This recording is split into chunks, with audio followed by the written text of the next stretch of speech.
You may believe you are questioning every relationship because shadow work has made you suspicious, distant, or emotionally unstable.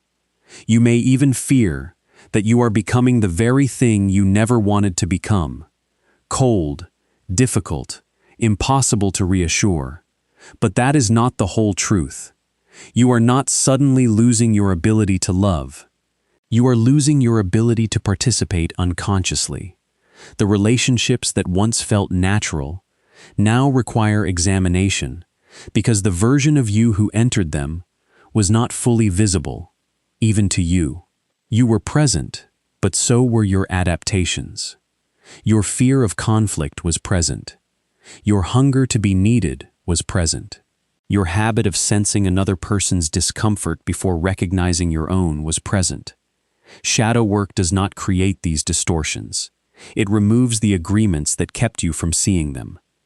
Carl Jung spent decades studying the moment when the personality can no longer maintain its old arrangement. He understood that psychological development does not simply add new insights to your existing identity. It disturbs the identity itself. It exposes the hidden bargains beneath your kindness, the unconscious expectations beneath your loyalty, and the unspoken fear beneath your forgiveness. When this happens, you begin looking at the people around you differently. Their words have not necessarily changed. Their behavior may appear exactly as it did before, yet your interpretation has changed because the part of you that once translated everything into obligation, guilt, or self-blame is no longer operating with the same authority. This is why shadow work can make every relationship feel uncertain at once. You are not only evaluating other people, you are encountering the hidden motives that shaped your attachment to them. You are asking whether you loved them freely or needed them to confirm an identity. You are noticing how often empathy became self-abandonment, how often patience concealed fear, and how often understanding another person allowed you to avoid understanding yourself. These questions can feel cruel because they threaten memories you considered pure. They challenge the story that you were simply the caring one, the loyal one, the person who tried harder than everyone else. Jung's psychology offers a more difficult possibility. Even your goodness can cast a shadow when it is used to secure belonging.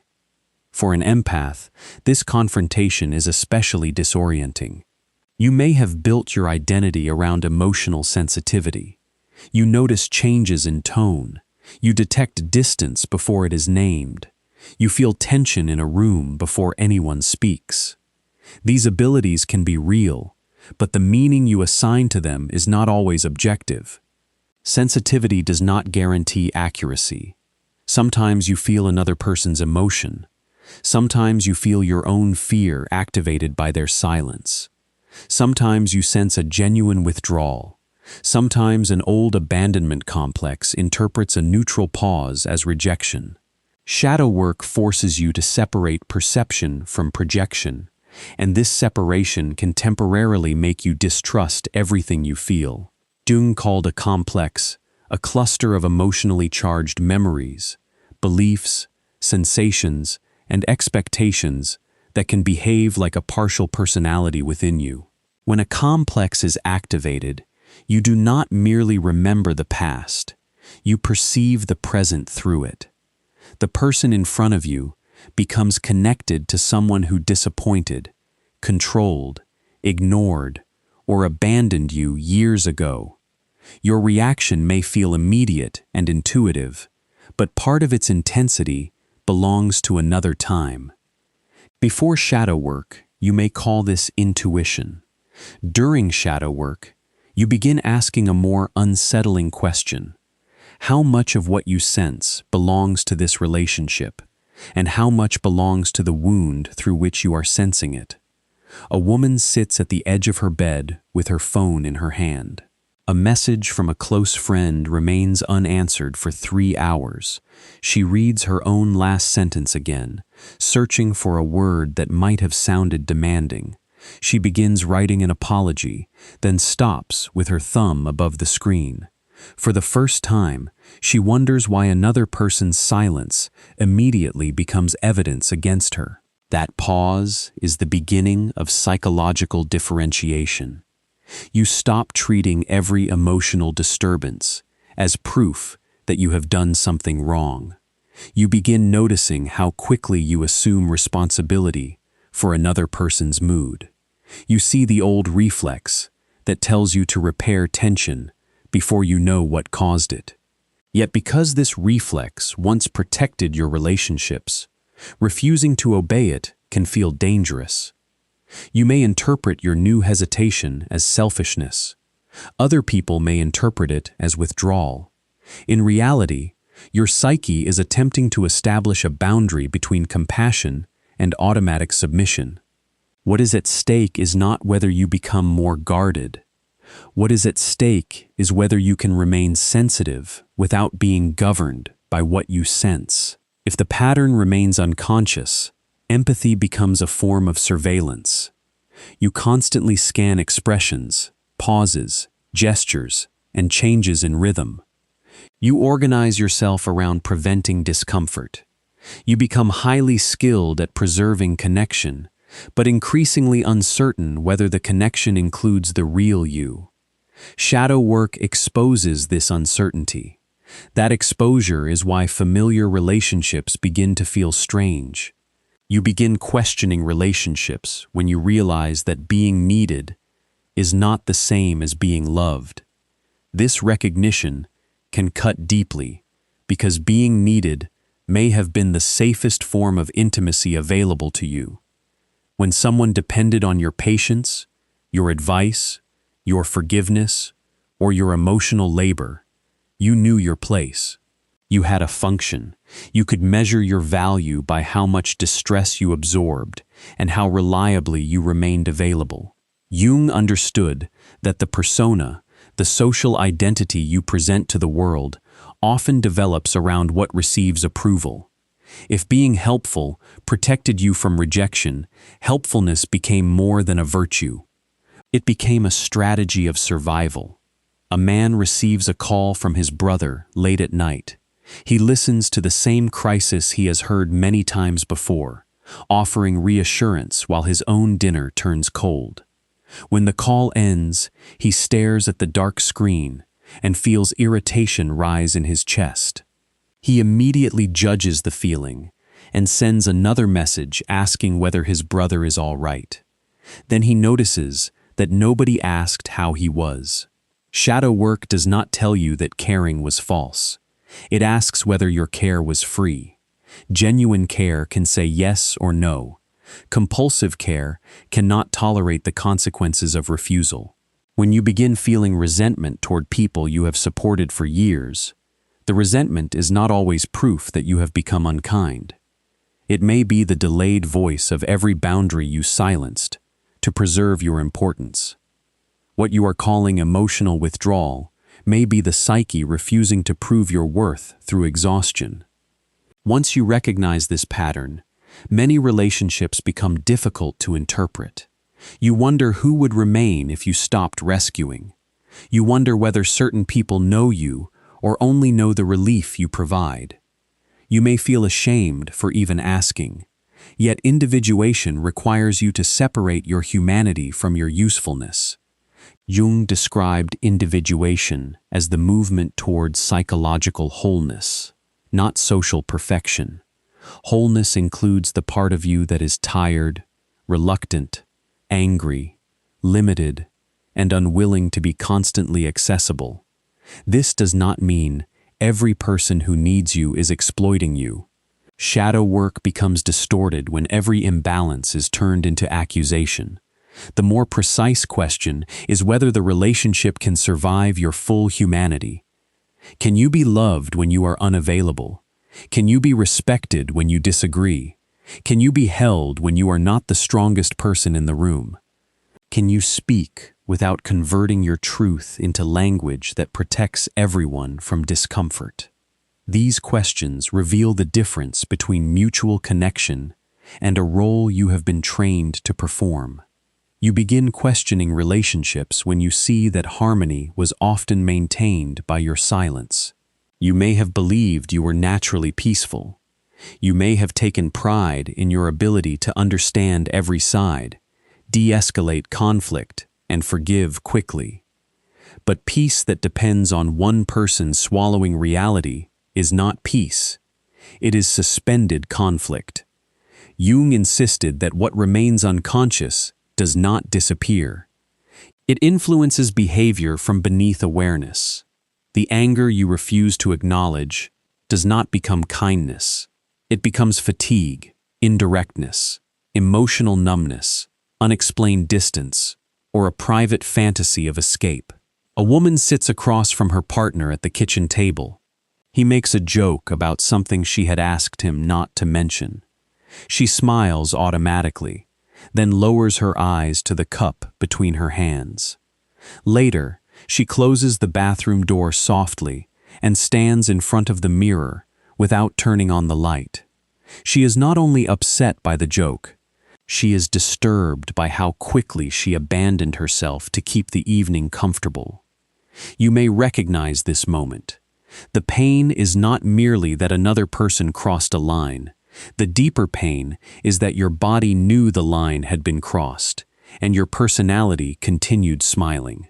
Shadow work brings you into contact with the part of you that noticed. This part may be angry, blunt, impatient, and unwilling to explain itself endlessly. Because you have associated goodness with accommodation, its arrival can feel like moral decline. Yet the shadow often contains qualities that your conscious identity rejected, including assertiveness, discernment, aggression, and the right to inconvenience others. Jung did not understand the shadow as everything evil within you. The shadow contains whatever your accepted identity could not include. If your persona is gentle, your directness may fall into shadow. If your persona is endlessly understanding, your judgment may fall into shadow. If your persona is selfless, your desire may fall into shadow. During shadow work, these qualities return with emotional force. You begin hearing the sentences you never allowed yourself to speak. You begin recognizing the moments when agreement was not consent, forgiveness was not resolution, and patience was fear wearing a noble expression. This is why you may revisit old conversations and interpret them differently. A memory that once proved your loyalty now reveals your self-erasure. A moment you described as compassion now contains humiliation. You remember how carefully you chose your words, how quickly you softened your pain, and how grateful you felt when the other person offered the smallest acknowledgement. The past itself has not changed. Your capacity to perceive your position within it has changed. What you have been calling oversensitivity may be the return of emotional information you were trained to dismiss. You begin questioning relationships when you discover that understanding someone does not remove the impact of what they do. Empaths are often capable of explaining harmful behavior with extraordinary precision. You can identify another person's childhood wounds, fear of intimacy, attachment pattern, shame, insecurity, and defensive habits. This understanding may be psychologically accurate. It may also become a way of remaining in situations that repeatedly injure you. Explanation can reduce confusion, but it cannot replace accountability. When you use insight to override impact, empathy becomes an instrument against your own perception.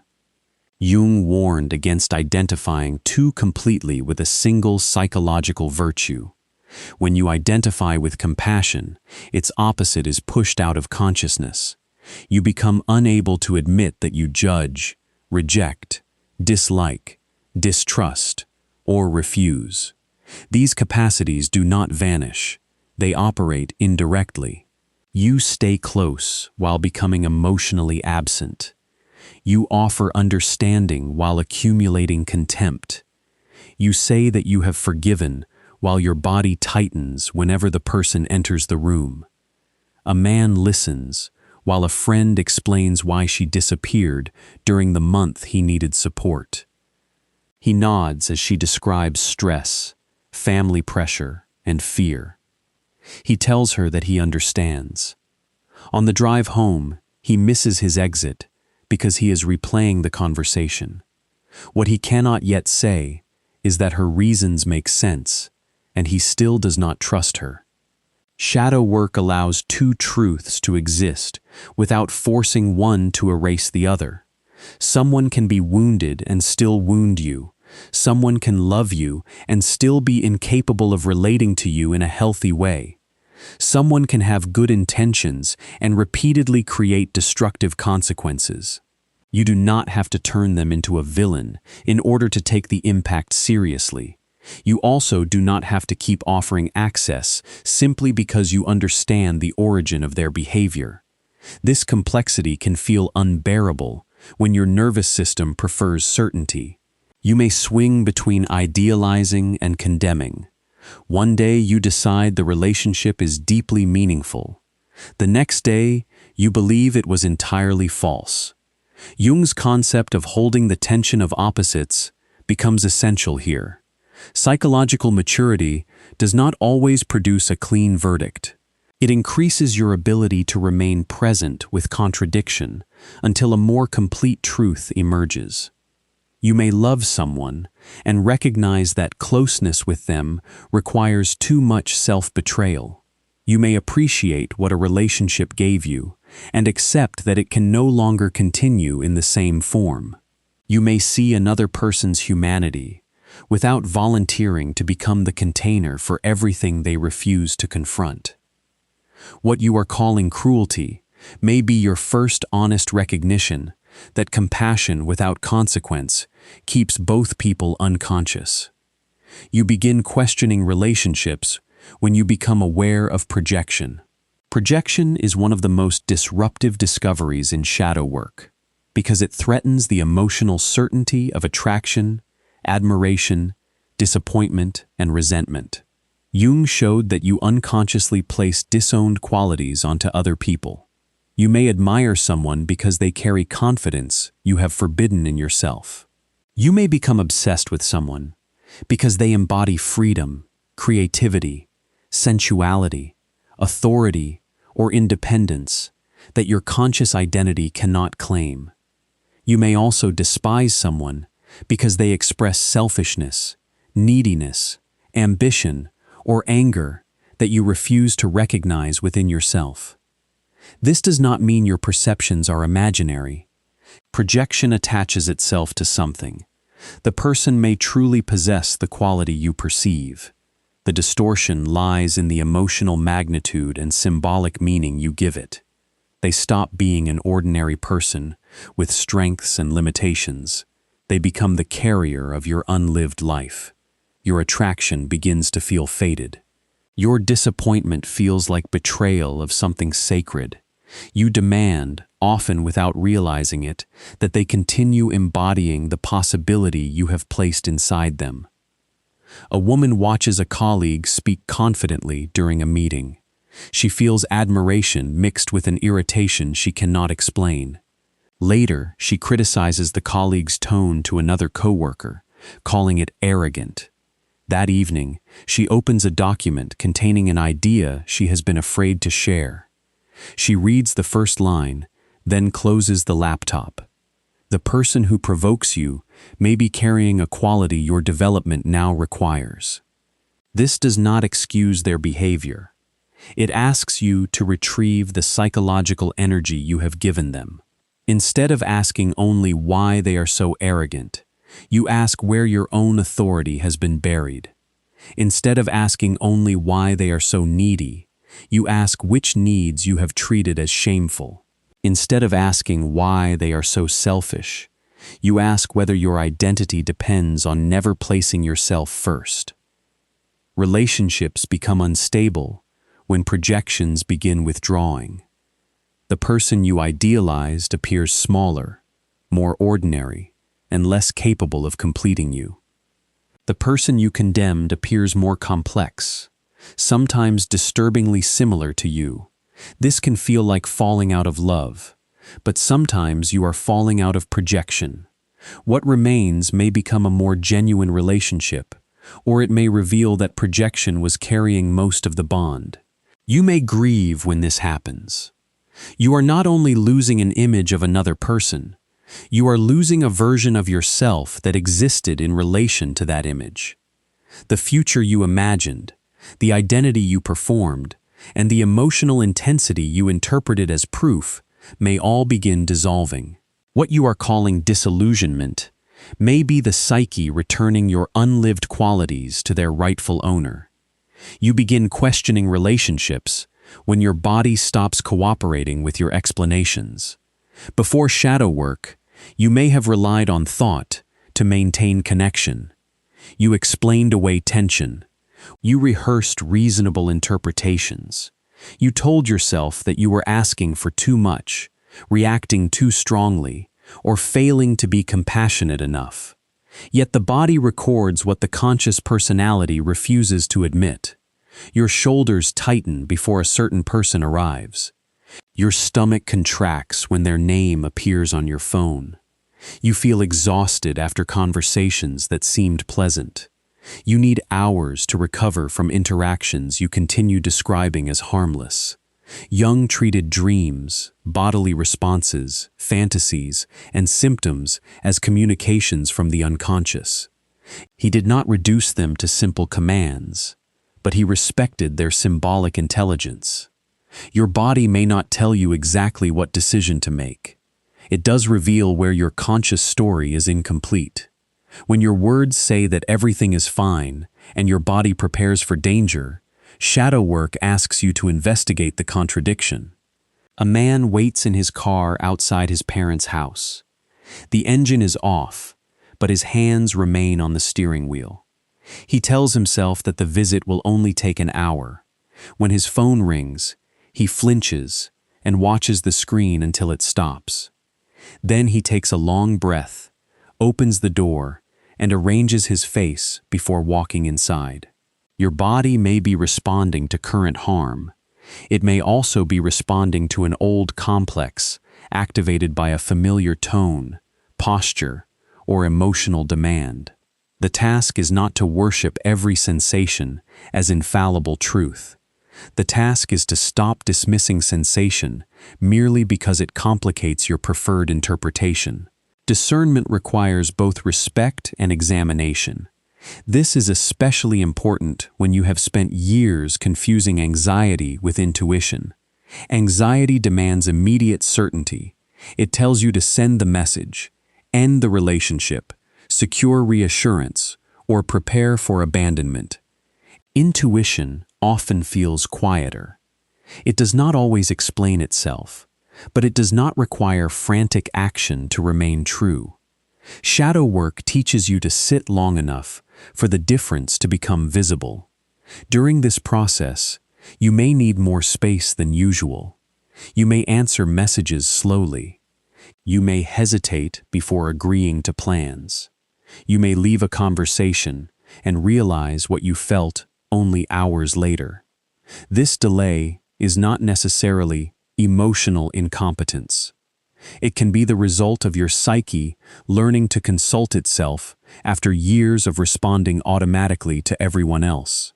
What you are calling confusion may be the unfamiliar experience of allowing your own response to form. You begin questioning relationships when you realize that some people benefited from your lack of boundaries.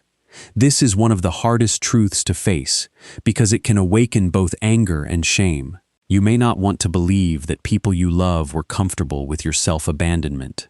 You may prefer to think they simply did not notice. Sometimes that is true.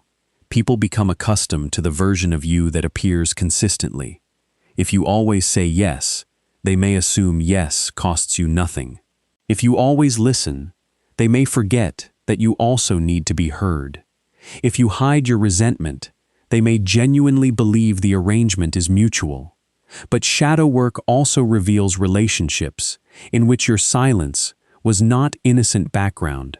It was part of the structure. The other person may have learned that pressure works. Withdrawal brings you back into line. Guilt restores your availability. Or confusion keeps you from naming what happened. They may not describe this consciously. They may still experience your boundary as betrayal because your compliance had become part of their emotional stability. A woman tells a longtime friend that she cannot talk that evening. The friend responds with a single word, "Fine," then becomes unreachable for several days.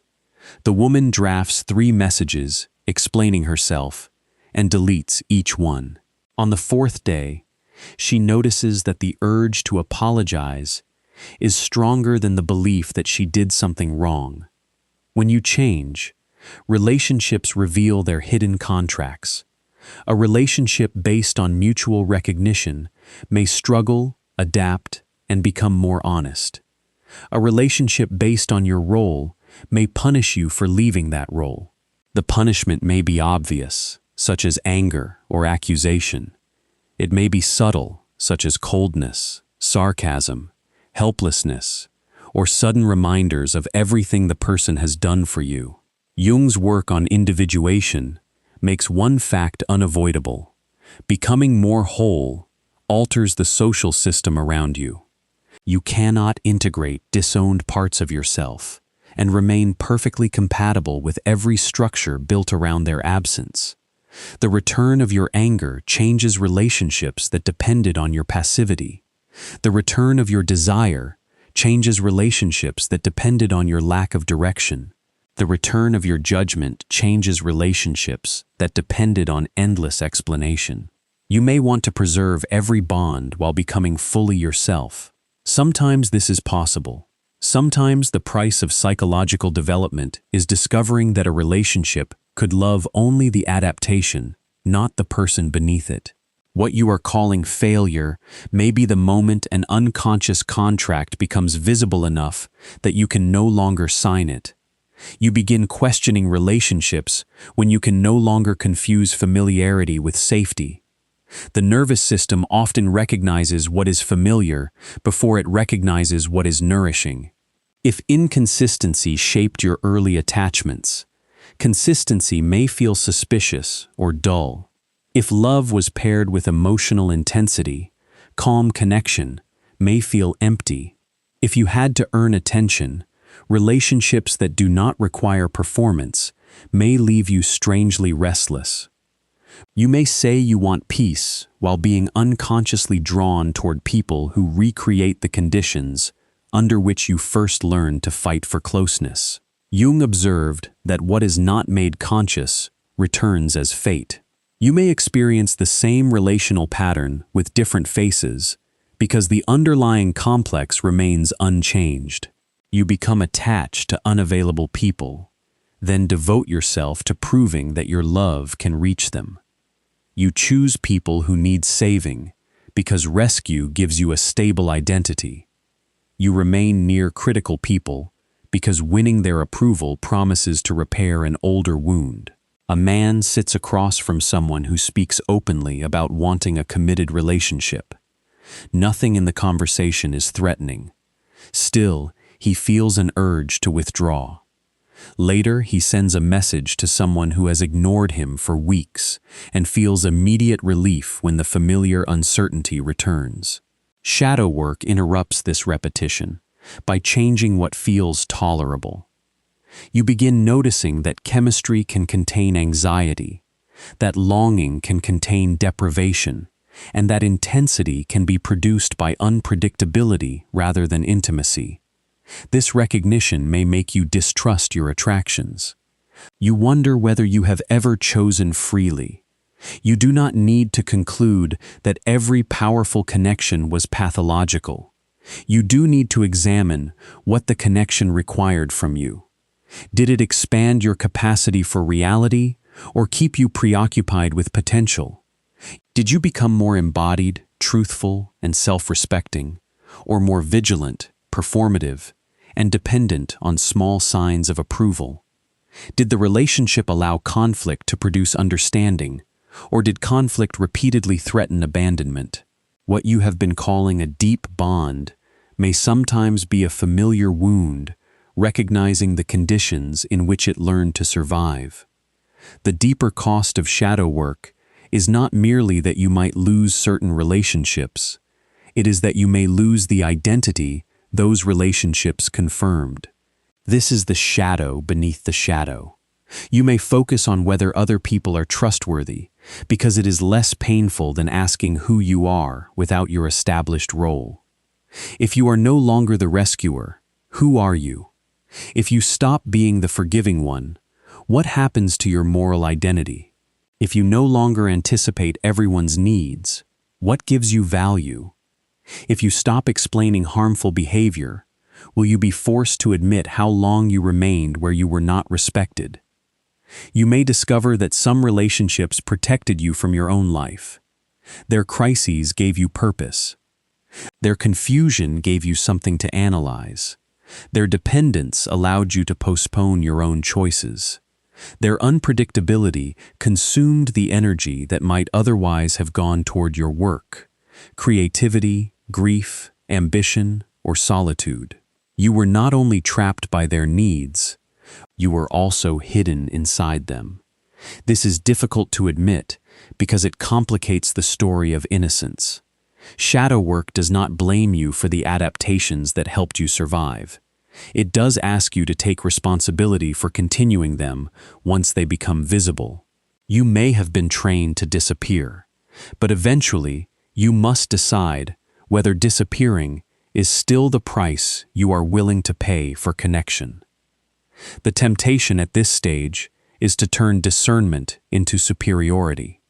You may label everyone toxic, unconscious, narcissistic, or incapable of depth. You may use Jungian language to avoid ordinary vulnerability. You may call withdrawal individuation when it is actually fear.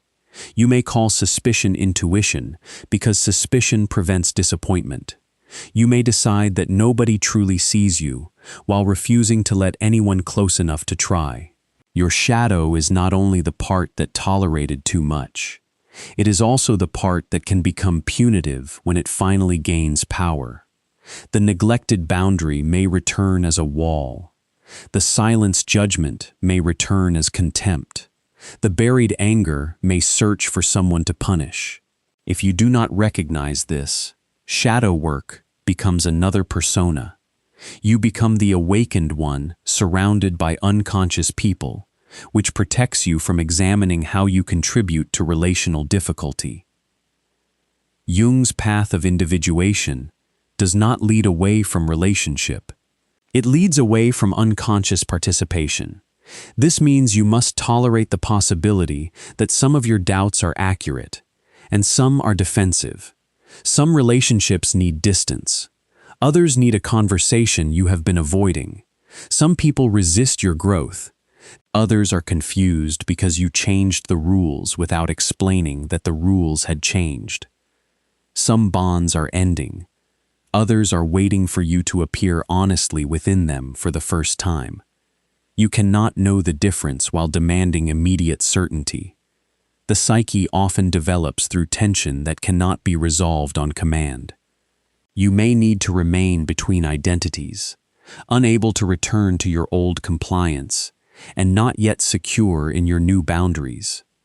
This middle space can feel lonely because the strategies that once guaranteed belonging no longer work, while genuine belonging has not yet been tested. The real choice is not simply whether to stay or leave. The choice is whether you will continue abandoning your perception to avoid the consequences of knowing what you know. If you admit that a relationship depends on your silence, something will have to change. If you admit that your distrust belongs partly to an old wound, you will have to risk seeing the person in front of you more clearly. If you admit that being needed protected you from discovering your own direction, you will have to face the emptiness that appears when nobody requires rescue. Something real will be lost. Perhaps a relationship, perhaps an illusion, perhaps the image of yourself as endlessly patient and pure. Perhaps the hope that one final act of understanding will transform someone who has repeatedly chosen not to meet you. Shadow work does not promise that truth will preserve your current life. It promises that what survives will no longer require the same degree of unconscious self-betrayal. You are allowed to stop answering every question before you have heard your own response. You are allowed to stop turning discomfort into immediate guilt. You are allowed to let another person misunderstand a boundary without rushing to make the boundary painless for them. You are allowed to recognize that love does not require unlimited access. You are allowed to appreciate what someone meant to you without forcing the relationship to remain what it once was. You are also allowed to question your questioning. Not every doubt is revelation. Not every impulse to withdraw is wisdom. You can examine your fear without obeying it. You can listen to your body without making it the sole judge. You can take distance without building a permanent identity around distance. You can admit that you projected onto someone without declaring the entire connection unreal. Integration does not make you certain about every person. It makes you less willing to betray yourself for certainty. You no longer need to decide that someone is entirely good before loving them or entirely bad before leaving them. You can remain close while seeing limitation. You can step away while retaining compassion. You can acknowledge your role in a pattern without accepting responsibility for everything that happened within it. The relationships capable of meeting you after shadow work may feel quieter. They may contain fewer dramatic reconciliations because they contain fewer hidden violations. They may ask you to speak sooner, before resentment becomes distance. They may require you to tolerate another person's disappointment without interpreting it as abandonment. They may feel less intoxicating because you are no longer confusing uncertainty with depth. You began questioning every relationship because the self who once entered them automatically is becoming conscious. That does not mean every relationship must end. It means every relationship must eventually encounter the person you are becoming, not only the adaptation that kept you acceptable. You are not losing your capacity for connection. You are discovering which connections can survive the presence of your whole psyche. The doubt is not the destination. It is the space where borrowed loyalties, projected meanings, and unconscious contracts begin losing their authority.